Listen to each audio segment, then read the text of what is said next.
Welcome to Grief Recovery, another Adventist Life Seminar. Well, hello. I'd like to welcome you to our last session of Grief Recovery. It's been a wonderful experience for me. I hope you've benefited too. You may have noticed that grief recovery requires you to expend a lot of energy. It takes a lot of energy to grieve.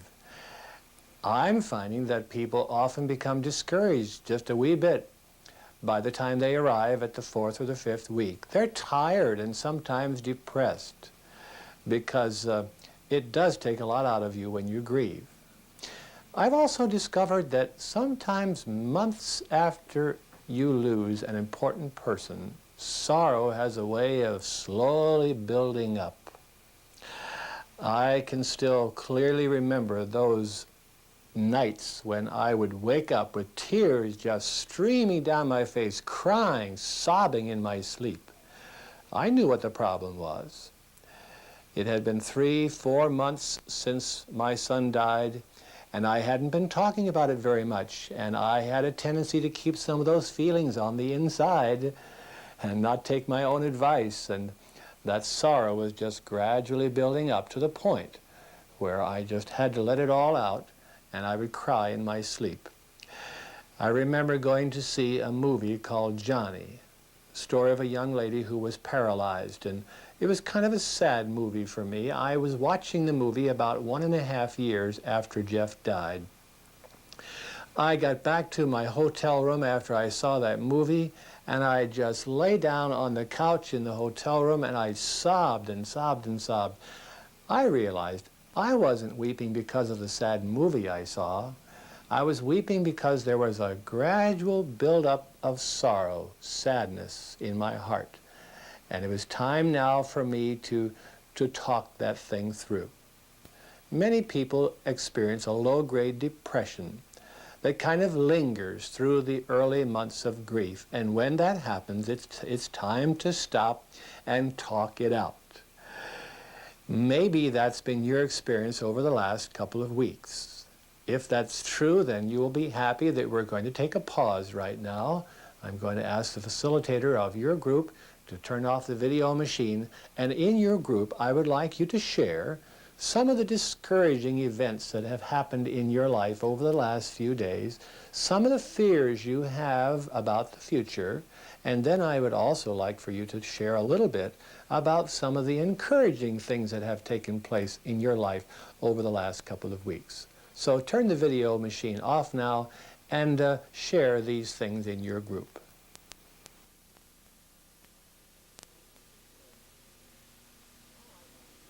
Thank you for sharing in your group. Now I'd like to talk a little bit about the long range of grief recovery. We've been talking about week-to-week assignments, but let's just look at the long haul, okay?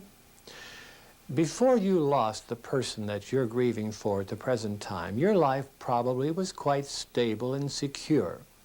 There were quite a few activities and interests that you had in common, and this formed a very secure base for you, so that your life was really quite structured and sound. And the pressures came and the stresses came, but you were steady. I like to illustrate it by drawing a triangle, if you please. A triangle sitting on its base with its point up.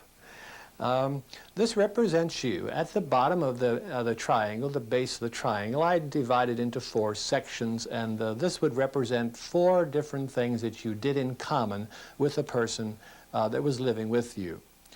Maybe you went to church together, maybe you went bowling together, maybe you went traveling together, or you did gardening together, and these things brought stability and security into your life so that when the stresses came, you didn't topple over with the stresses. But now you see that you have lost that person. It's an altogether different story. That triangle that was sitting on its base is now flipped over so that it's sitting on its point. And maybe the only thing you have in common, or rather, I should say, the only thing you do now that you did not have in common with that person who is now gone is your work. The stresses come at you, and you find yourself toppling. In fact, some of the things you did together with that person may no longer have any meaning for you. They may be very painful things to do now, and you may have withdrawn from doing them because your support system is gone. That one that you love the most is now gone, and your courage has begun to topple. Now, the key to long-range recovery is to take that triangle that's now standing on its point and bring it around again so that it's sitting at its base, so that you once again have security. And that's a long-term process. We want to reestablish that stability by doing what we call CPR. But before I talk about the CPR, let me just go back a wee bit and talk about the mountain climber. A mountain climber, in order to go from ground zero to 20,000 feet, has 4 points of contact, one always reaching out, okay? He has 2 feet, 2 hands, he's in contact with the mountain at all times, but he's not going to climb very far unless he takes one of those points of contact, either a hand or a foot, and reach upward. That's the way he climbs. 4 points of contact, one always reaching out. We're going to try now to bring you to the place where you have not just 1 or 2 points of contact, but 4. We do that by CPR. It's what I call the resuscitation of the broken spirit. C represents communication or dialogue. Maybe the person that you communicated with the best is the person who is now dead. And you have a difficult time communicating, and you know that communicating will help you to know and understand others and to know and help yourself. But you can't do it very well. But you need to begin that communication process. The P represents participation. You gradually need to get back into some of the old activities and some new activities so that you're doing things. And the R represents relationship. You need to develop some new relationships with young and old. You need to give CPR to yourself. That's the only thing different about this CPR. The physical CPR that you have given to you when your heart stops, you're not aware it's going on, and other people are giving it to you, but you give CPR to yourself. What you were not aware of is that when you came to grief recovery, you began giving CPR to yourself. You began communicating with your group, number 1. You began participating again in the stream of life with your group. And 3, you began to build relationships in the grief recovery group. And I want to encourage you to continue this CPR as the weeks and the months roll by. If another grief recovery program is held in your area, you are certainly welcome to go to grief recovery again. You will not see the same group of people, but there will be a nice group there, and you'll begin to develop some new relationships with another group. Let me just illustrate what happens to you when you lose in another way. Just pretend that on a blackboard I have drawn a wheel. The hub of the wheel represents you. The spokes of the wheel represent the members of your family. And the rim represents the other types of friends that you have. All in all, you have a picture of a balanced life.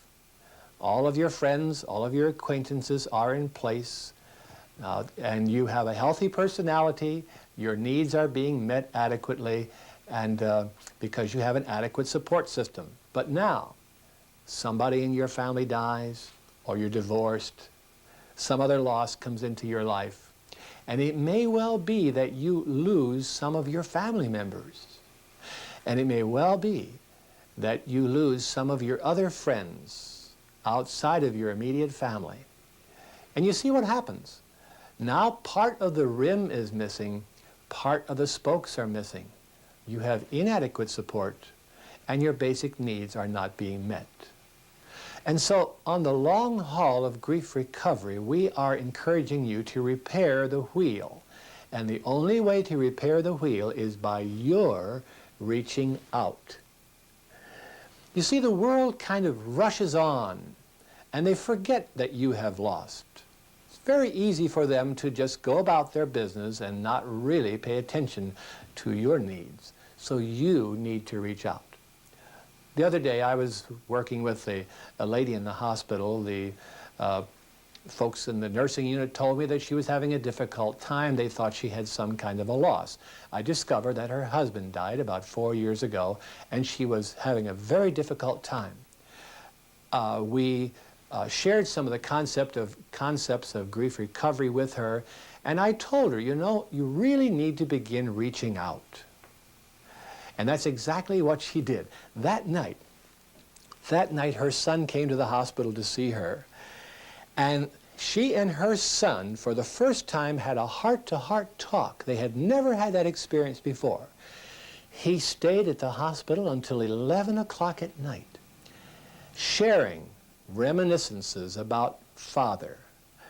And the next day, when I saw her in the hospital room, she said, "Chaplain, I want you to know that I am recovering.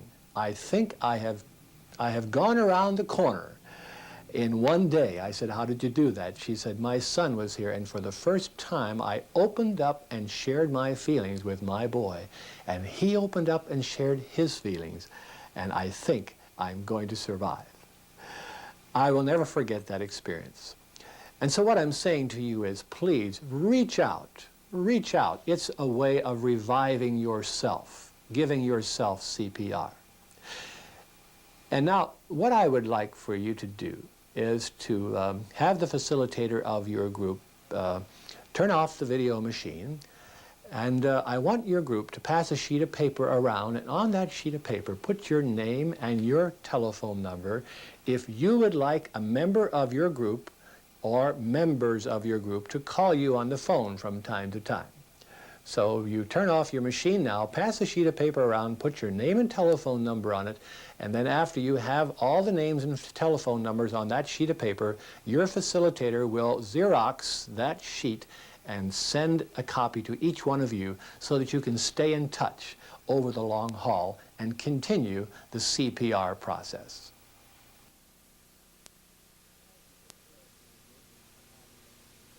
Thank you for sharing in your group and for passing that sheet of paper around. I think that you'll appreciate that in the months to come. We need to talk a little bit about controlling depression on the long haul. You know, really all of us are people who have various parts. Although we can't separate ourselves into parts, we do have a physical part and a spiritual part and a mental part and a social part. And there has to be a good balance if we're really going to be happy people. I liken it sometimes to my old Toyota that I used to drive. I had one of my wheels out of round, and when I went down the road, my old Toyota really rattled, and I had more rattles by the time I got finished driving with that wheel for a month than I ever had before. And that's somewhat the way life is. If we're not in balance, we kind of fall apart. So let's talk about these different dimensions of the human being. First of all, we'll talk about the physical. It's very important on the long haul in grief recovery that you get enough rest. You're tired out from grief. Go to bed on time. Get that 8 hours of sleep. It's important to you. Get your exercise. I know it's easy to put that off, but it's important for grieving people to get out, get their exercise, and loosen up those big muscles that are so tight from going through grief. Have a good balanced diet. In other words, you really need to take good care of yourself. Incidentally, I always encourage people who are going through grief that they should get a good physical examination to make sure that you're in top-notch shape. Okay? Let's talk about the mental. I would suggest that on the long haul in your grief, you avoid TV as much as you can, especially the kind of TV programs that are so exciting and take so much energy. Read uplifting books, things that will build your spirit. avoid self-pity. It's very easy to sink into self-pity. I think in early grief it's all right to indulge in some self-pity, but not in the long haul. Then those negative tapes, those negative things we say about ourselves and about others and about our situations. We need to turn the negative tapes off. What do I mean by that? Well, let me tell you a story. I have a friend who I will call Emma. Emma was a very depressed person, and she would come to the hospital every now and then for help. One day I walked into her room, and as I rounded the corner and approached the doorway, I saw her eating a chicken sandwich with great vigor. She was really devouring that chicken sandwich, and when I came into the room, she immediately began to grumble about the rotten old chicken. It was too tough to chew. She had nothing but bad things to say about life in general. And every time Emma came to the hospital, it was one negative thing after another. And finally one day I said to her, Emma, I'm going to help you to get well so you don't have to come back to the hospital anymore. She said, well, how can I do that? Well, I said, I have a little formula for you, and I want you to comply. First of all, Emma, I want you to make a list of things that you ought to be thankful for. You notice I didn't say am thankful for. Make a list of things that you ought to be thankful for. And then every morning when you get up, I want you to read the list in the form of a prayer and say, Dear God, I ought to be thankful for, and then read your list. I knew it wouldn't be long until Emma would be saying, Dear God, I am thankful for. The second part of my formula for Emma was this. I said, I want you to make every day a compliment day. Every day from now on, I want you to find one person that you can compliment. Maybe it's a nurse wearing a nice dress. Maybe it's a visitor who has a nice pin on their dress. Pay one compliment every day. The last part of my formula for Emma was to write one letter every week to a friend who needs encouragement. Well, I need not tell you that that was a successful formula. Emma proceeded to follow that formula, and it wasn't long until she was saying, Dear God, I am thankful for, and she was making compliments, giving them out left and right, and she was writing her letters. And she did not have to come back to the hospital as much as she did before. So what I'm trying to share with you is, please banish some of those negative tapes. You know, depressed people have a tendency to talk to themselves about themselves. Now that may seem very strange to you, but it really happens. Depressed people talk about themselves to themselves in three areas. Number one, they talk about themselves in a negative way. And number two, they interpret the events, both past and present, in a negative way, and they talk about their future in a negative way. Now, what I would like you to do on the long haul is to take a look at the kinds of things you are saying to yourself about yourself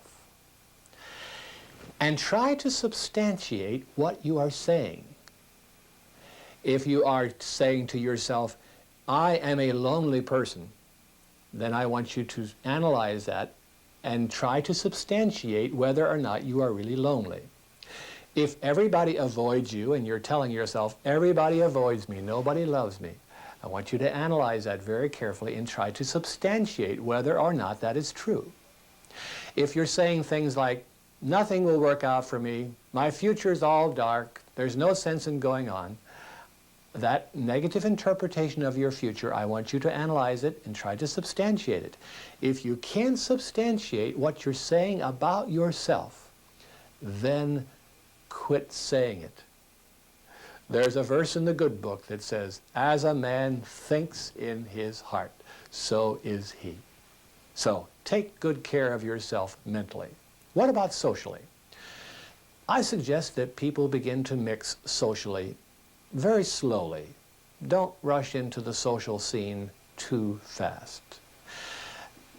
I would also recommend that if you are a widow or a widower, that you discard this idea that single people are in the way. It largely depends upon how you look at yourself as to whether you are in the way or not. And then that spiritual dimension, we need to take a look at that, because some research now indicates that a person who has a faith that is integrated into his or her life can handle stresses and losses much better. A faith that is established in your life develops a cohesiveness in the inner person that helps you on the long haul. So what I'm saying to you is that if we neglect any one of these four dimensions, it seems to weaken the fortification of the person's ability to adjust and ward off depression. Balance is the key to the long range of handling depression, and I would suggest that you take a good, careful look at yourself in the coming weeks and months to be sure that you are really in balance. Now, we need to pause for just a little while in your group, and I want you to share with each other some of the progress that you have made during these weeks of grief recovery, and share some of the discoveries you've made about yourself. I think you'll find this an exciting group activity. So we'll ask the facilitator of your group to turn off the machine, then you share your progress and your discoveries with one another.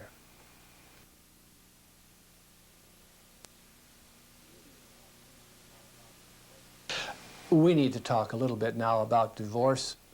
Do you realize that when somebody in your family dies, you have a public ceremony called a funeral? All the people come to the funeral, they share with you, they support you.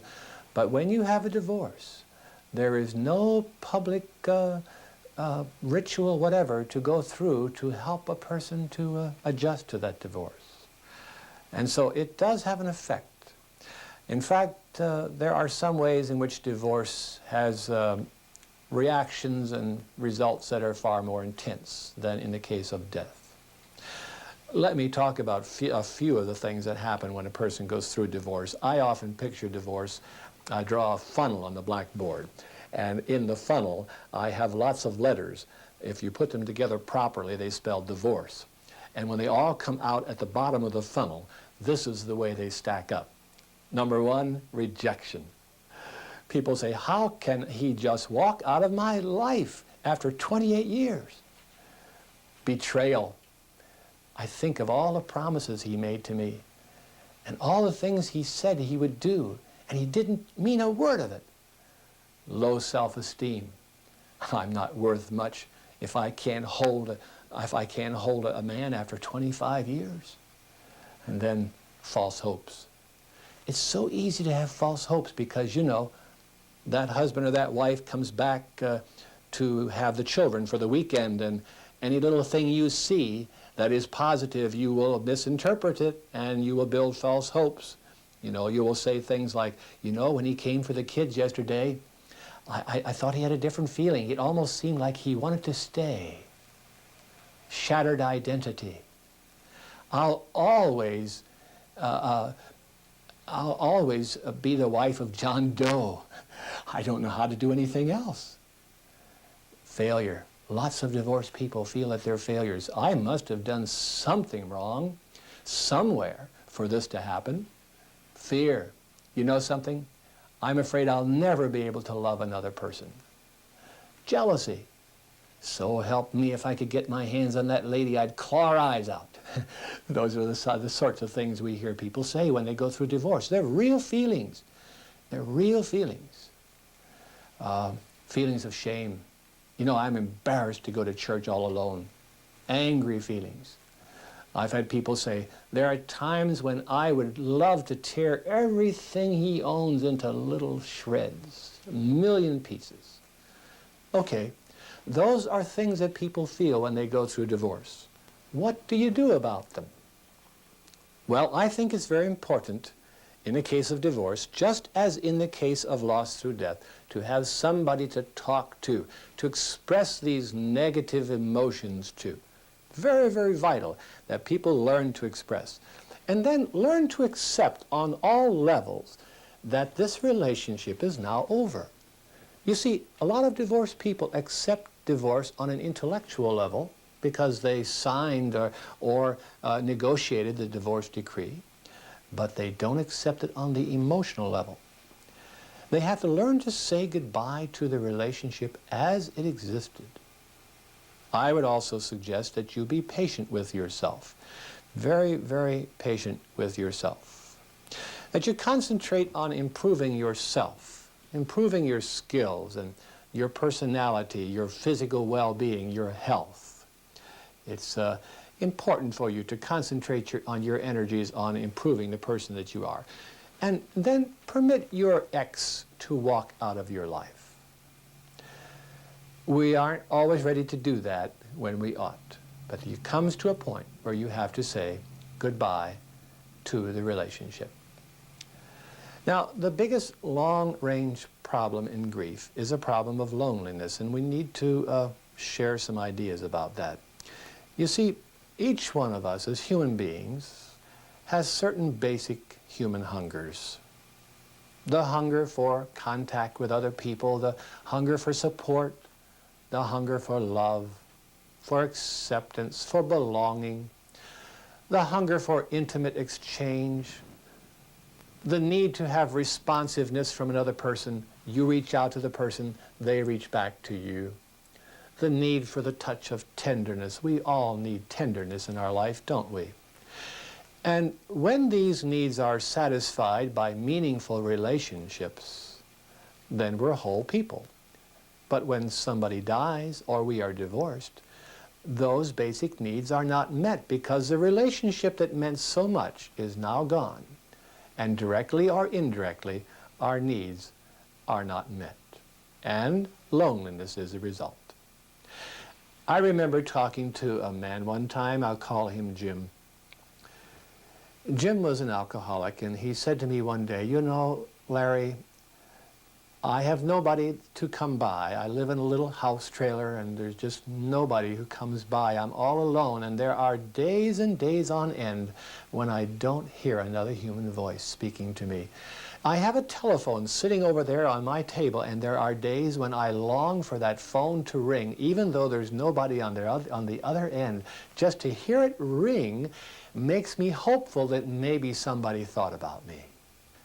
Dr. James Lynch of the University of Maryland Medical School wrote a book called The Broken Heart: Medical Consequences of Loneliness.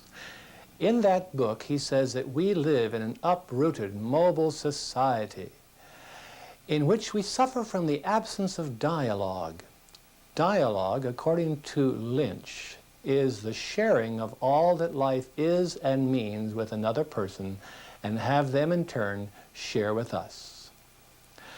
He says that loneliness is the greatest single cause of premature death from all causes in America. Strange, he says, that in a world of communication satellites we are suffering an epidemic of loneliness. Well, enough of that. Let's share some ideas on how we can handle loneliness. First of all, I think it's very important for us to reach out and touch. There's a telephone company advertisement that says, reach out and touch someone. And that's really very important in handling loneliness. We know that others are not going to detect our loneliness and come into our lives and erase it. We need to reach out. I learned that lesson. I was just a young intern pastor, and my senior pastor said to me, "Larry, I want you to go over and see Anna. Anna is living in a poorhouse." Now, we don't have poor houses these days. That was over 25 years ago. Anna's living in a poorhouse, and she's probably very discouraged, and maybe you could go visit her and cheer her up. Well, I tell you what I did. I got out my Bible, and I brushed up on all of the verses in the Bible that would be good for discouraged and lonely people. And with that store of verses in my memory, I went to the poorhouse. I went to the front desk and asked if I could see Anna. The lady said, "Just a minute." She called upstairs, and the report came back that Anna was very, very anxious for somebody to visit with her.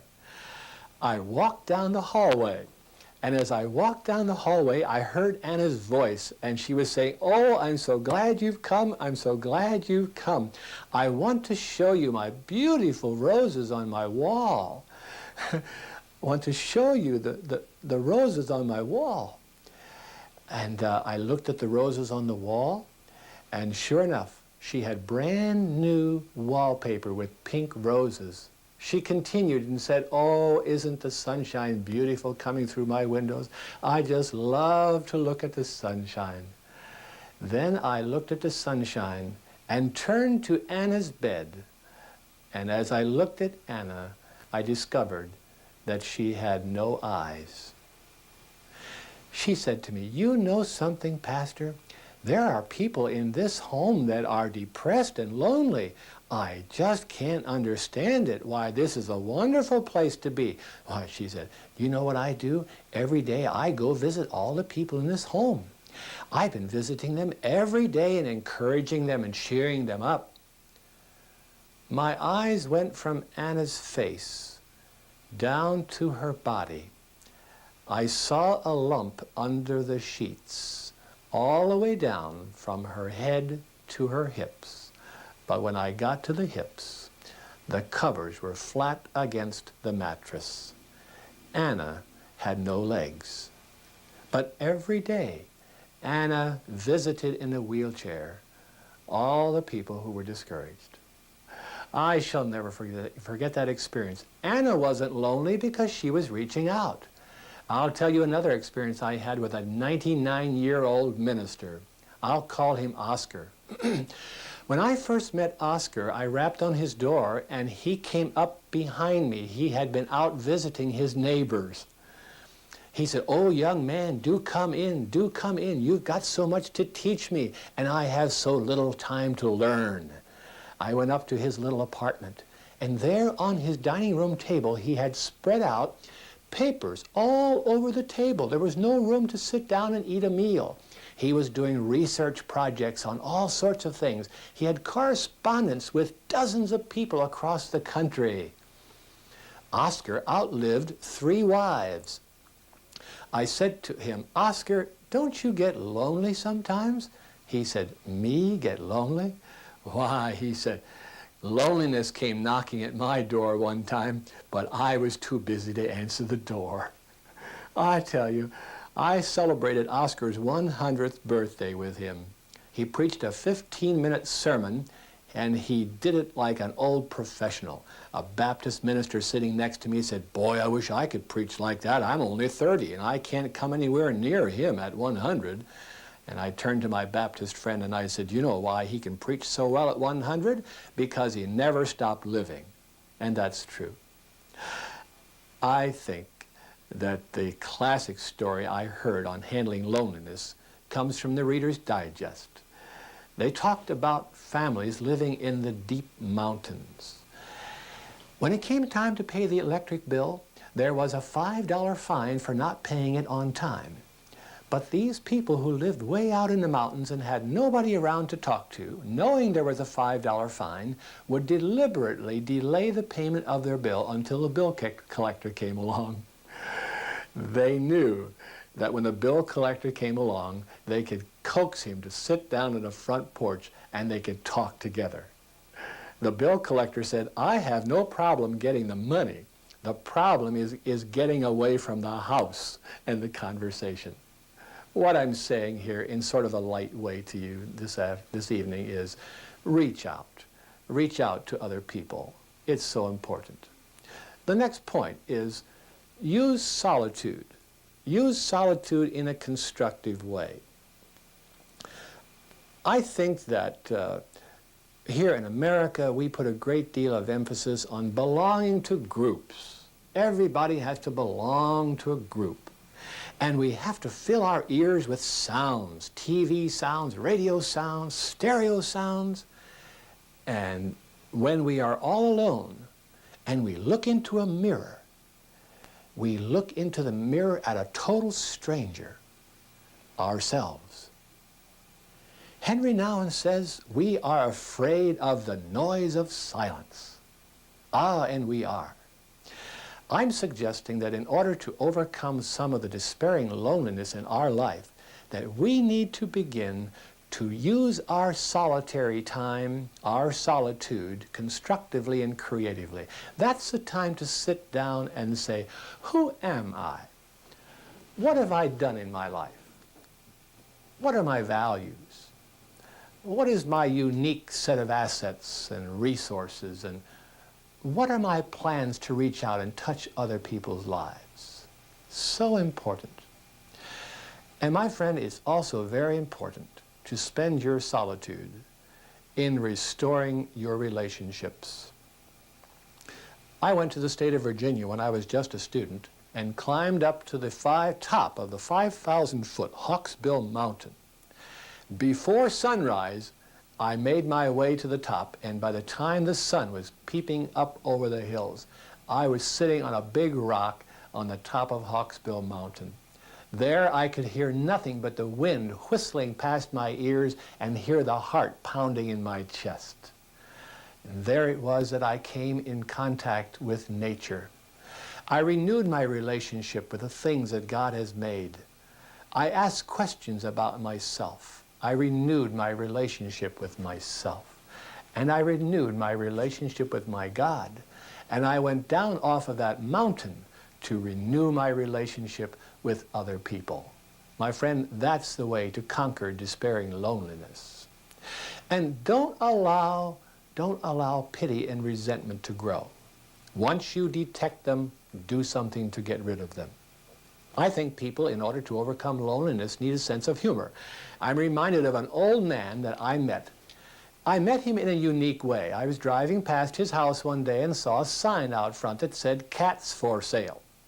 So I stopped and talked to the old gentleman, and I inquired about his cats. Oh, he laughed. He said, "I don't have any cats for sale." Oh, he said, "I did a long time ago." But he said, "I found that when people come in here to ask about the cats, I can talk to them, and it's lots of fun. So I just kept the sign up. It's a good way of being in touch with people." How do you like that one for reaching out with a sense of humor? And I think we need to keep the inner person alive. There are some people who die before they really die. They die on the inside, you know. It's important to begin reading, studying, exploring like you did when you were a child. Create things with your hands. Learn the art of listening to other people. And they'll come to your doorstep to be listened to. Really, what it boils down to is that what loneliness does to and in us is our decision. It really is. Harvey Potthoff wrote a book on loneliness in which he says that every chapter of our life has loneliness in it. Stop and think about it. When you are born, you are lonely because you lose that warm spot under mother's heart where you were lying for 9 months.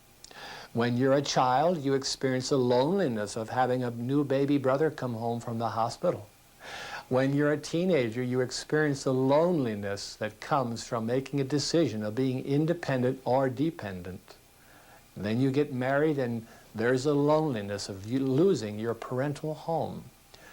Now you're in your middle ages, your middle years, and you have the loneliness of children leaving the nest and going off on their own. And then that final chapter of life, old age, when you have the loneliness of people your own age dying around you, and your old friends are limited. So what I'm really saying is that loneliness is a part of being a human being. And it's our attitudes and our decisions and our actions that determine whether loneliness is going to help us to grow or whether loneliness destroys us. And then I would suggest that you become a healer.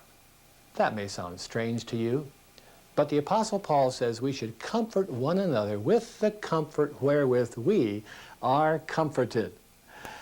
I'm discovering in my own times of loneliness that when I focus in on other people, my loneliness is suffocated. That's a unique discovery. I hope you make that discovery too. Now I'd like for you to pause in your group for just a little while. And I would like your facilitator to turn off the video machine, and in your group, I want you to express appreciation to your facilitator for helping you through this grief recovery program. And then express appreciation to people in the group who have done something nice for you. Reach out to any person in your group that you want to reach out to. I think you'll enjoy this. So now we'll ask the facilitator to turn off that video machine and begin to express appreciation back and forth to one another.